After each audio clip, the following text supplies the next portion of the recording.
সাবেক মন্ত্রী হাসানুল হক ইনুর আইনজীবী 17 ফেব্রুয়ারি ঢাকার চিফ মেট্রোপলিটন ম্যাজিস্ট্রেট আদালতে দাবি করেছেন তার মক্কেল শিক্ষার্থীদের কোটা বিরোধী আন্দোলনের বিপক্ষে ছিলেন না। তিনিও সরকারি চাকরিতে কোটার বিলোপ চেয়েছিলেন। তিনি হত্যাকাণ্ডের সঙ্গে জড়িত নন। তবে ইনুর আইনজীবীর কথা সঠিক নয় বলে আদালতে দাবি করেন ঢাকার মহানগর দায়রা জজ আদালতের প্রধান পাবলিক প্রসিকিউটর ওমর ফারুক ফারুকী। তিনি হাসানুল হক ইনুকে ফ্যাসিস্টের অন্যতম সহযোগী বলে উল্লেখ করেন।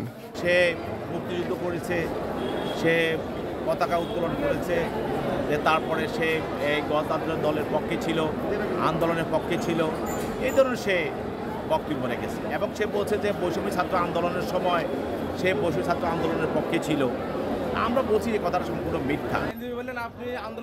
শুনানি শেষে ইনুকে এজলাস থেকে আদালতে হাজতখানায় নিয়ে যাওয়া হয়। পথে তার কাছে এক সাংবাদিক জানতে চান, আপনার আইনজীবী বলেছেন আপনি কোটা বিরোধী আন্দোলনের পক্ষে ছিলেন, আপনার বক্তব্য কি? তখন ইনু হাসতে হাসতে বলেন, সেই লাউ সেই কদু।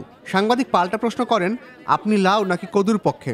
ইনু আবারও হাসতে হাসতে বলেন, আমি লাউ কদু দুটোরই বিপক্ষে।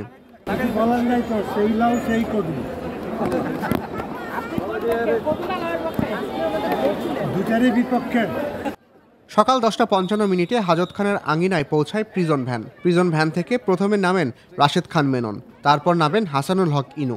হাজতখানায় প্রবেশের 10 মিনিট পর আবার তাদের আদালতের এজলাস কক্ষে ওঠানোর জন্য হাজতখানা থেকে বের করে আনা হয়।